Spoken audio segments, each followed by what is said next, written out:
Hi guys, so today I'm going to show you how to do 3 different DIYs using art waste by upcycling it. Waste can be defined as unwanted matter or material of any type, especially what is left after useful substances or parts have been removed, according to Cambridge, and it's exactly that.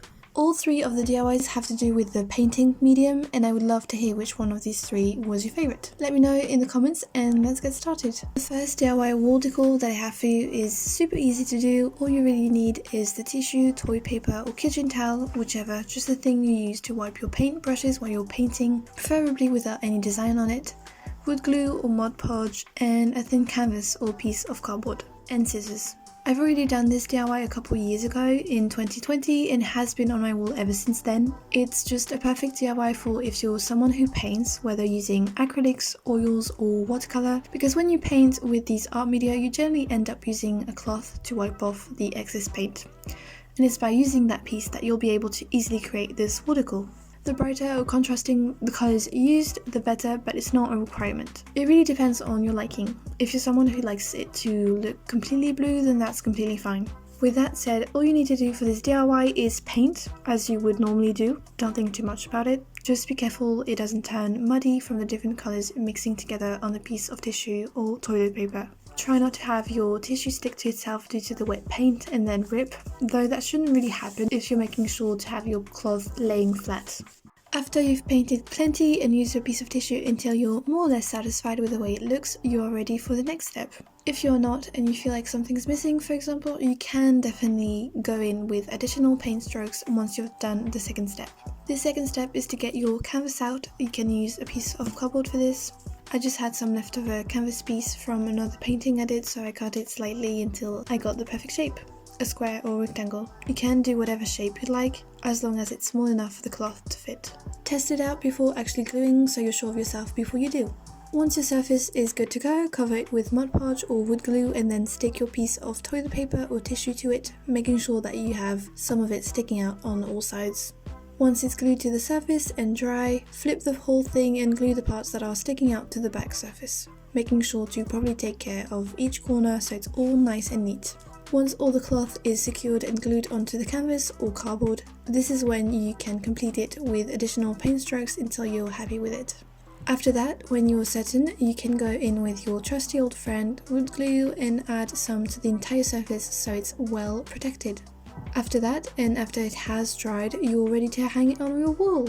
You can use small nails, one under it in the middle and another at the top in the middle also, or you can use command strips or even blue tack if it's not too heavy.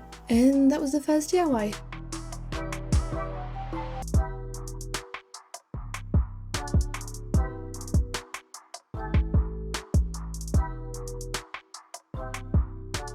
Now on to the second DIY wall art decor.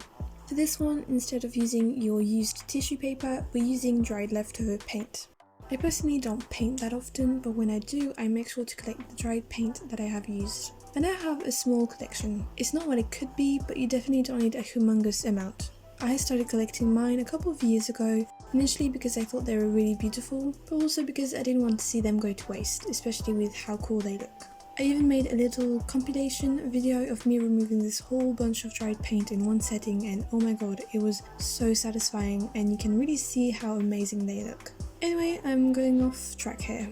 This DIY is again fairly easy. The first thing you need to do obviously is collect dry paint. You can even ask fellow artists that you might know for their dry paint. Once you've done that, you can start your DIY wall decor.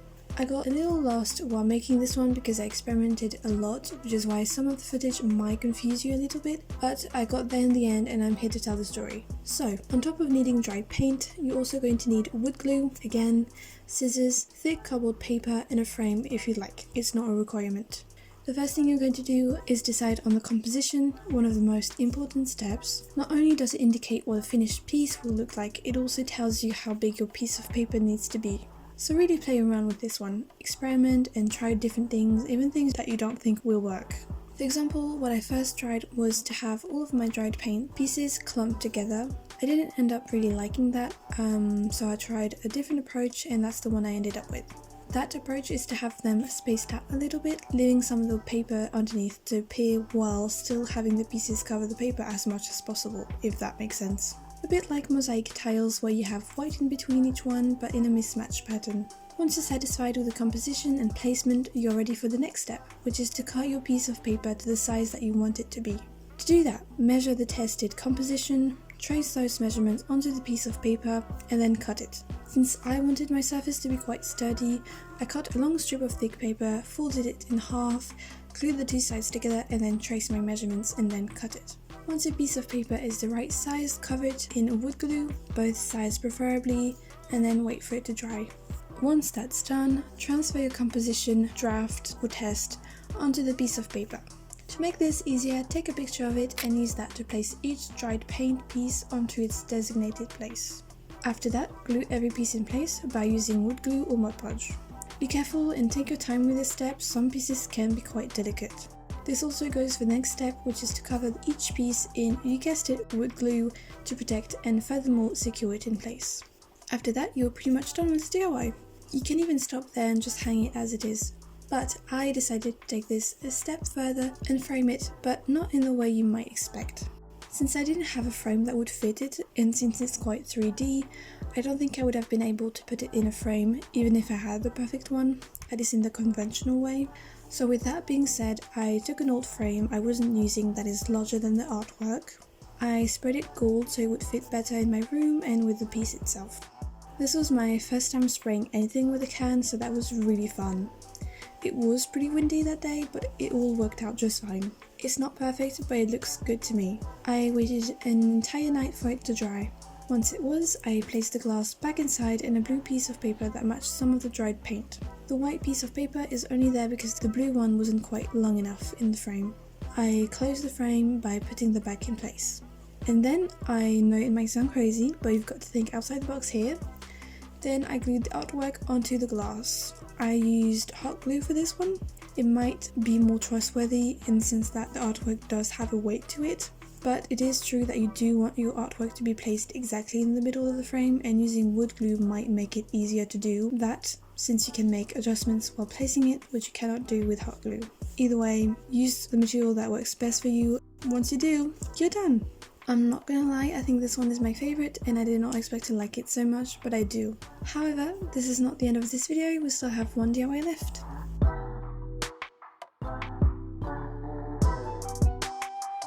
The next and last one, it is slightly more difficult than the two previous ones, but I think doable nonetheless. For this one, the art waste that we will be using is small empty leftover paint tubes. Important note, this DIY is not compatible with every type of paint tubes. The clear plastic ones don't work. You need the aluminium ones, I think that's what they're made out of. If you keep watching, I'm sure you'll understand which ones I'm talking about. I'm not saying you can't do anything with all of the other types of paint tubes, I'm sure they could be turned into a DIY, but not for this specific one. So, now that that's said, the first step is to get all of your empty aluminium paint tubes that you have, or at least a fair amount. It's very important to make sure that your paint tubes are as empty as possible and or that the paint inside is as dry as possible. It will just make the whole process a lot easier for you. If your paint isn't as dry as you thought, just try to squeeze as much out and then scoop out the rest before proceeding. You're also going to need a pair of scissors, wood glue, once again, hot glue and hot glue gun if you have one. If you don't, it's fine, you can easily use wood glue instead.